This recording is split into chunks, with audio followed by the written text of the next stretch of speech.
ಅಭಿಮಾನದಿ ಎತ್ತಿಡಿಯುವೆವು. ಶಪಥ ಕೈಯುಗವು ಹಿಂದೇನೆ ದೇಶ ಆಳುವವು ನಿನ್ನಾಣೆ. ಶಪಥ ಕೈಯುಗವು ಹಿಂದೇನೆ ಈ ದೇಶ ಆಳುವೆವು ನಿನ್ನಾಣೆ.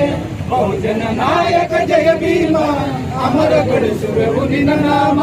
ಬಹುಜನ ನಾಯಕ ಜಯ ಭೀಮ ಅಮರಗೊಳಿಸುವೆವು ನಿನ್ನ ನಾಮ.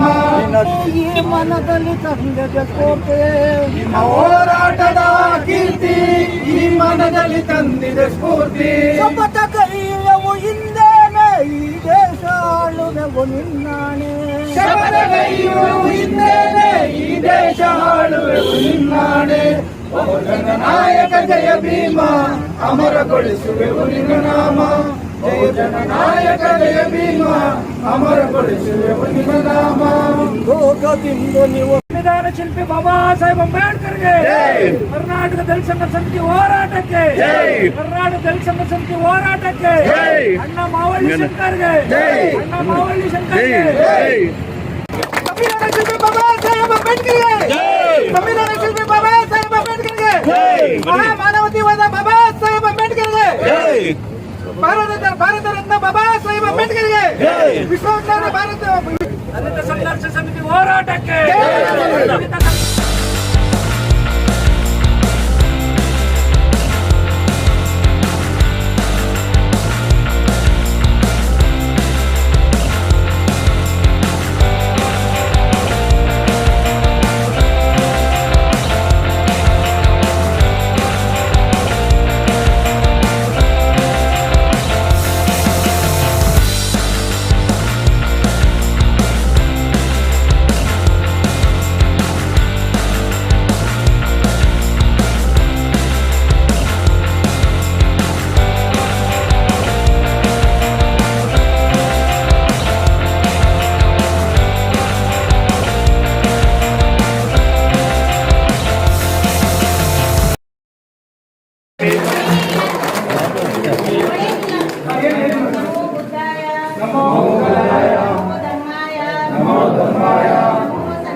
नमो संघाय नमो बुद्धाय नमो बुद्धाय नमो धम्माय नमो धम्माय नमो संघाय नमो संघाय नमो बुद्धाय नमो बुद्धाय नमो धम्माय नमो धम्माय नमो संघाय नमो संघाय. शरणं गच्छामि शरणं गच्छामि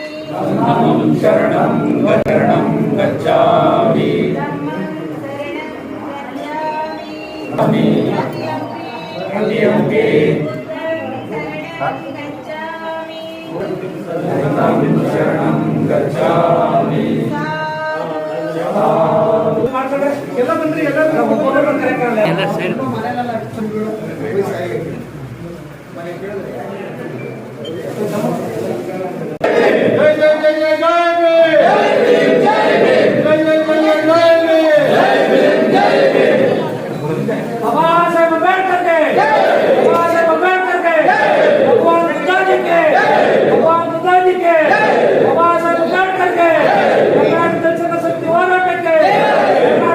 ಶಕ್ತಿ ಹೋರಾಟಕ್ಕೆ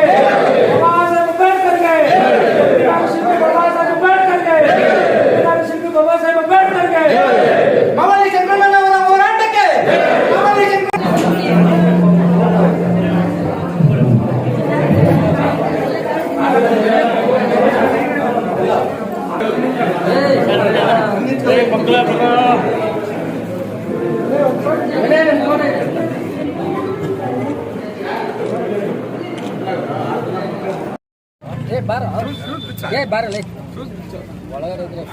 ಅಂಕಲ್ ಈ ಸೈಡ್ ಬಂದ್ಬಿಟ್ಟು ಕಾಣಿಸಲ್ಲ. ಅದ್ದೂರಿಯಾಗಿ ಬಾಬಾ ಸಾಹೇಬ್ ಅಂಬೇಡ್ಕರ್ ಅವರ ಜನ್ಮ ದಿನಾಚರಣೆ ಆಚರಿಸ್ತಾ ಇದ್ದೀವಿ. ಈ ಒಂದು ಕಾರ್ಯಕ್ರಮಕ್ಕೆ ನಮ್ಮ ಮಾತಿಗೆ ಹೋಗ್ಬಿಟ್ಟು ಬಂದಿರತಕ್ಕಂಥ ನಮ್ಮ ಕೊಲ್ಲೂರು ಗ್ರಾಮದ ಹಿರಿಯ ಮುಖಂಡರು, ಆತ್ಮೀಯ ಸ್ನೇಹಿತರಾದ ಕೆ. ಶಂಕರೇಗೌಡರನ್ನ ವೇದಿಕೆ ಮೇಲೆ ಬರಬೇಕಂತ ಕೇಳ್ಕೊಳ್ತಾ ಇದ್ದೀನಿ. ಅದರ ಜೊತೆಯಲ್ಲಿ ನಮ್ಮ ಸಂಘದ ತಾಲೂಕು ಅಧ್ಯಕ್ಷರಾದಂಥ PM ಚಿನ್ಸ್ವಾಮಿ ಅವರು ಸಹ ವೇದಿಕೆ ಮೇಲೆ ಬರಮಾಡ್ಕೊಳ್ತಾ ಇದ್ದೀನಿ. ಮತ್ತೊಬ್ಬ ನಮ್ಮ ಊರಿನ ನಾಯಕರಾದಂಥ ಆತ್ಮೀಯ ಗೆಳೆಯರಾದಂಥ ನಾರಾಯಣ ಸ್ವಾಮಿ ಅವ್ರನ್ನ ಸಹ ವೇದಿಕೆ ಮೇಲೆ ನಾನು ಕರೀತಾ ಇದ್ದೀನಿ. ಮತ್ತೊಬ್ಬ ಸ್ನೇಹಿತರಾದ ನಮ್ಮ ಶ್ರೀನಾಥರವರು ಅವ್ರನ್ನೂ ಸಹ ವೇದಿಕೆ ಮೇಲೆ ಕರೀತಾ ಇದ್ದೀನಿ. ಏನಕ್ಕಾಗ ಅವ್ರನ್ನ ಈ ದೇಶ ಕೊಂಡಾಡ್ತಾ ಇದೆ, ಈ ದೇಶ ಅಲ್ಲ ವಿಶ್ವವೇ ಕೊಂಡಾಡ್ತಾ ಇದೆ. ಅವರು ಪಡ್ಕೊಂಡಂತ ಅಗಾಧವಾದ ಶಕ್ತಿ, ಆ ಜ್ಞಾನ ಇದೆಯಲ್ಲ, ಅವ್ರು ಓದಿರೋಂಥ ಮಾಸ್ಟರ್ ಡಿಗ್ರಿ 64 ಡಿಗ್ರಿಗಳು ಪಡ್ಕೊಂಡವ್ರು ಅಂದ್ರೆ ಇಡೀ ವಿಶ್ವದಲ್ಲಿ ಯಾರಾದ್ರೂ ಇದ್ರೆ ಅದು ಬಾಬಾ ಸಾಹೇಬ್ ಅಂಬೇಡ್ಕರ್ ಅವರು. ಬಾಬಾ ಸಾಹೇಬ್ ಅಂಬೇಡ್ಕರ್ ಅವರು ಈ ದೇಶಕ್ಕೆ ಸಾಕಷ್ಟು ಕೊಡುಗೆಗಳು ಕೊಟ್ಟಿದ್ದಾರೆ. ಇಡೀ ನಮ್ಮ ಸಂವಿಧಾನವನ್ನ ಕೊಟ್ಟಿದ್ದಾರೆ. ಇವತ್ತು ಈ ದೇಶ ಏನಾದರೂ ಮುನ್ನಡೀತಾ ಇರಬೇಕಾದ್ರೆ, ಇನ್ನು ಮುಂದೇನು ಮುನ್ನಡಿಬೇಕಾದ್ರೆ ಅದು ಸಂವಿಧಾನದಿಂದ ಮಾತ್ರ ಸಾಧ್ಯ ಅಂತ ನಾನು ಈ ಮೂಲಕ ಹೇಳ್ತಾ ಇದ್ದೀನಿ. ಸಂವಿಧಾನ ಇಲ್ಲದೆ ಹೋದ್ರೆ ನಾವ್ಯಾರು ಇಲ್ಲಿ ಇವತ್ತು ಸಂವಿಧಾನ ನಮ್ಗೆ ಇಲ್ಲದೆ ಹೋಗಿದ್ದಿದ್ರೆ ಇವತ್ತು ನಾವಿನ್ನ ಈ ದೇಶದಲ್ಲಿ ನಾಯಿ ನರಿಗಳಿಗಿಂತ ಕಡೆಯಾಗಿ ಜೀತದ ಆಳುಗಳಿಗಿಂತ ಕಡೆಯಾಗಿ ಈ ದೇಶದಲ್ಲಿ ಬದುಕಬೇಕಾಗಿತ್ತು. ಇವತ್ತು ಬಾಬಾ ಸಾಹೇಬ್ ಅಂಬೇಡ್ಕರ್ ಅವರು ನಮಗೆ ಇಷ್ಟು ಮಾತ್ರ ಒಳ್ಳೆ ಬಟ್ಟೆ ಹಾಕೊಂಡು ನಾವಿಲ್ಲಿ ಒಂದು ವೇದಿಕೆ ಮಾಡಿ ಈ ಒಂದು ಫಂಕ್ಷನ್ ಮಾಡ್ತಾ ಇದ್ದೀವಿ ಅಂದ್ರೆ ಕಾರಣ ಬಾಬಾ ಸಾಹೇಬ್ ಅಂಬೇಡ್ಕರ್ ಒಬ್ಬರೇ. ನಮ್ಗೆ ಅವರು ಬಿಟ್ಟರೆ ಇನ್ಯಾರು ದೇವರುಗಳು ಇನ್ಯಾರು ನಮ್ಗೆ ಯಾವುದೇ ವಿಧವಾದ ಯಾವುದೇ ಒಂದು ಶಕ್ತಿ ನಮ್ಮನ್ನ ಯಾರು ಕಾಪಾಡಿಲ್ಲ. ನಮ್ಮ ತಂದೆ ತಾಯಿಯವ್ರು ಜನ್ಮ ಕೊಟ್ಟಿರ್ಬೋದು, ಆದ್ರೆ ನಮ್ಗೆ ಇವತ್ತು ಈ ಪ್ರಪಂಚದ ಜ್ಞಾನ ಈ ದೇಶದಲ್ಲಿ ನಮ್ಮ ಬದುಕೋ ಹಕ್ಕನ್ನು ಕೊಟ್ಟವರು ಬಾಬಾ ಸಾಹೇಬ್ ಅಂಬೇಡ್ಕರ್. ನಾವು ನಮ್ಮ ಮಕ್ಕಳುಗಳಿಗೆ ಒಳ್ಳೆ ವಿಚಾರವನ್ನು ಕಲಿಸ್ಬೇಕು, ಎಲ್ಲ ಎಜುಕೇಟೆಡ್ ಮಾಡಬೇಕು, ಅಂಬೇಡ್ಕರ್ ಮಾರ್ಗದಲ್ಲಿ ನಾವೆಲ್ಲ ನಡೀಬೇಕು ಅಂತ ನಾನು ಕೋರ್ತಾ ಈಗ ವೇದಿಕೆ ಕಾರ್ಯಕ್ರಮನ ಪ್ರಾರಂಭ ಮಾಡೋಣ. ಅದಕ್ಕೆ ಮೊದಲಾಗಿ ಈಗ ಸನ್ಮಾನದ ಕಾರ್ಯಕ್ರಮ ಇಟ್ಕೊಂಡಿದ್ರೆ ನಮ್ಮ ನಾಯಕರು ಚಿನ್ಸಾಮಿ ಇರೋದ್ಕೊಂಡು ಇಲ್ಲ, ಒಂದು ಅರ್ಧ ಗಂಟೆಯಲ್ಲಿ ಮುಗಿಸ್ಬಿಡೋಣ, ಫಸ್ಟ್ ಭಾಷಣ ಆಗ್ಬಿಡ್ಲಿ, ಆಮೇಲೆ ಸನ್ಮಾನ ಮಾಡೋಣ ಅಂತ ಹೇಳೋರೆ.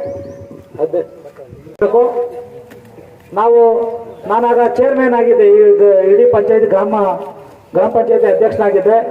ಆಗ MTB ನಾಗರಾಜರವರು ನಮ್ಮೂರಿಗೆ ವಿಕಾಸ ಗ್ರಾಮದಲ್ಲಿ ಸುಮಾರು 1 ಕೋಟಿಗೂ ಹೆಚ್ಚು ಅನುದಾನವನ್ನು ಕೊಟ್ಟು ಅದರಲ್ಲಿ ನಮ್ಗೆ ಬಾಬಾ ಸಾಹೇಬ್ ಅಂಬೇಡ್ಕರ್ ಸಂವಿಧಾನವನ್ನು ಕೂಡ ಅವರೇ ಕಟ್ಕೊಟ್ರು. ಸಮುದಾಯ ಭವನ ಸಂವಿಧಾನ MTB ನಾಗರಾಜರವರು ಕೊಟ್ಕೊಟ್ರು. ಆವತ್ತಿನ ನಮ್ಮ ಏನು ಪಂಚಾಯತಿ ಮೆಂಬರ್ಗಳವ್ರೆ, ಈ ಒಂದು ಕೃತಜ್ಞತೆಗಾಗಿ ನಾವು ಇವತ್ತು ಅವರೆಲ್ಲರಿಗೂ ಇಡೀ ನಮ್ಮ ಗ್ರಾಮದ ಮೆಂಬರ್ಗಳಿಗೆಲ್ಲ ನಾವೊಂದು ಸನ್ಮಾನ ಕಾರ್ಯಕ್ರಮ ಹಮ್ಮಿಕೊಂಡಿದ್ದೀವಿ. ಈಗ ನಮ್ಮ ಚಿನ್ಸಾಮಿ ಅವರು ಮಾತಾಡಿದ ತಕ್ಷಣ ಅದನ್ನು ಮಾಡೋಣ. ಆವತ್ತು ನಮಗೆ ಈ ಸಮುದಾಯ ಭವನ ಇದುವರೆಗೂ ನಾವು ಅದನ್ನ ಕಾರ್ಯಗತ ಮಾಡಲಿಲ್ಲ.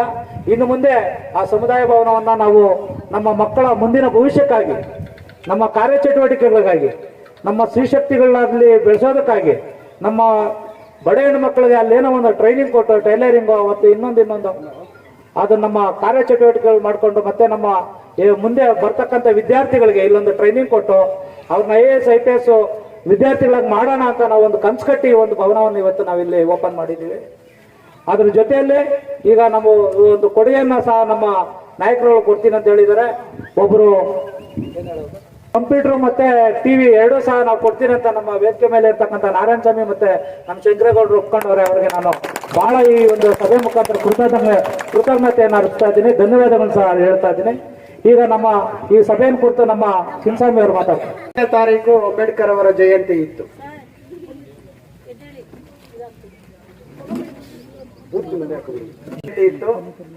ಆದ್ರೆ 21ನೇ ತಾರೀಕು ಇಲ್ಲಿ ಮಾಡ್ತಿದ್ದಾರೆ. ಕೆಲವರಿಗೆ ಪ್ರಶ್ನೆ ಮೂಡಬಹುದು, ಏನಪ್ಪ 14 ಜಯಂತಿ, ಇವರು ಎಲ್ಲಾ ಕಡೆ 20, 21 ಪ್ರತಿದಿನನೂ ಮಾಡ್ತಾ ಇದ್ದಾರಲ್ಲ ಅಂತೇಳಿ, ಹುಟ್ಟಿದ್ ಒಂದೇ ದಿನವಲ್ಲ ಅಂತೇಳಿ. ಆದ್ರೆ ಬಾಬಾ ಸಾಹೇಬ್ ಅಂಬೇಡ್ಕರ್ ಜಯಂತಿ, ಬಾಬಾ ಸಾಹೇಬ್ ಅಂಬೇಡ್ಕರ್ ವಿಚಾರಗಳು ಈ ದೇಶದಲ್ಲಿ ಮತ್ತು ವಿಶ್ವದಲ್ಲಿ ಪ್ರತಿದಿನ ನಡೀತಾ ಇರ್ತವೆ. ಪ್ರತಿದಿನ ಪ್ರತಿ ಗಂಟೆ ನಡೀತಾನೆ ಇರ್ತವೆ ಅಂಬೇಡ್ಕರ್ ಅವರ ವಿಚಾರಗಳು ಮತ್ತು ಅಂಬೇಡ್ಕರ್ ಅವರ ಜಯಂತಿ. ಅಂಬೇಡ್ಕರ್ ಜಯಂತಿಗಳಿಗೆ ಯಾವುದೇ ನಿಗದಿಯಾದಂಥ ದಿನಾಂಕವೂ ಇಲ್ಲ, ಸಮಯನೂ ಇಲ್ಲ. ರಾತ್ರಿ ಕೂಡ ನಡೀತವೆ, 12 ಗಂಟೆಯಲ್ಲೂ ನಡೀತವೆ, 1 ಗಂಟೆಯಲ್ಲೂ ನಡೀತವೆ. ಆ ಒಂದು ಬಾಬಾ ಸಾಹೇಬ್ ಅಂಬೇಡ್ಕರ್ ಅವರು, ಈಗ ನಮ್ಮ ಕೊಳ್ಳೂರು ಶ್ರೀನಿವಾಸ್ ಅವರು ಮಾತಾಡ್ತಾ ಹೇಳ್ತಿದ್ರು, ಅವರು ಜಗತ್ತಲ್ಲಿ ಯಾರೂ ಪಡೆದೇ ಇರತಕ್ಕಂಥ ಡಿಗ್ರಿಗಳನ್ನ ಪಡೆದ್ರು, ಮತ್ತೆ ಅವರು ವಿಶ್ವಜ್ಞಾನಿ ಅಂತ ಹೇಳಿದ್ರು. ಇದನ್ನ ಕೊರಳೂರು ಶ್ರೀನಿವಾಸ್ ಆಗಲಿ ಅಥವಾ ಈ ದೇಶದ ಯಾವುದೇ ವ್ಯಕ್ತಿಗಳಾಗಿ ಹೇಳ್ತಕ್ಕಂಥದ್ದಲ್ಲ. ಕೆನಡಾ ದೇಶದಲ್ಲಿ ವಿಶ್ವ ಜ್ಞಾನದ ದಿನವನ್ನಾಗಿ ಅಂಬೇಡ್ಕರ್ ಜಯಂತಿಯನ್ನು ಆಚರಣೆ ಮಾಡ್ತಾರೆ.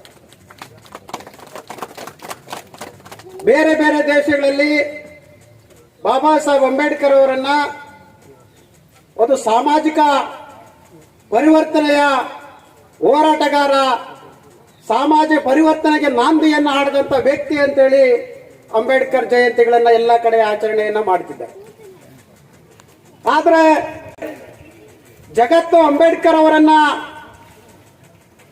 ಒಬ್ಬ ಜ್ಞಾನಿ, ಒಬ್ಬ ಪ್ರಪಂಚದ ಬದಲಾವಣೆಗೆ ನಾಂದಿಯನ್ನ ವ್ಯಕ್ತಿ ಅಂತೇಳಿ ಆಚರಣೆಯನ್ನ ಮಾಡಿದ್ರೆ, ಭಾರತದಲ್ಲಿ ಅಂಬೇಡ್ಕರ್ ಅವರನ್ನ ಜಾತಿಯ ಹೆಸರಿನಲ್ಲಿ ನೋಡಲಾಗ್ತಿದೆ.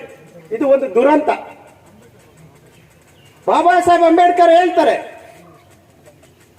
ಅವರು ಹೇಳ್ತಾ ಇದ್ದಿದ್ದು ಮೊದಲನೇದಾಗಿ ಇತಿಹಾಸವನ್ನ ಮರೆತವನು ಇತಿಹಾಸವನ್ನ ಸೃಷ್ಟಿಸಲಾರ ಅಂತ.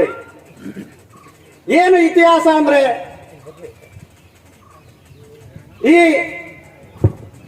ದೇಶದಲ್ಲಿ ಜಗತ್ತಿನಲ್ಲಿ ಹುಟ್ಟಿರ್ತಕ್ಕಂಥ ಮನುಷ್ಯ ಯಾವ ರೀತಿ ಬದುಕದ, ಹಿಂದೆ ಏನಾಗಿದ್ರು, ಮುಂದೆ ಏನಾಗಬೇಕಾಗಿದೆ ಅನ್ನೋ ವಿಚಾರವನ್ನ ಬಾಬಾ ಸಾಹೇಬ್ ಅಂಬೇಡ್ಕರ್ ಅವರು ಹೇಳ್ತಾ ಹೋಗ್ತಾರೆ.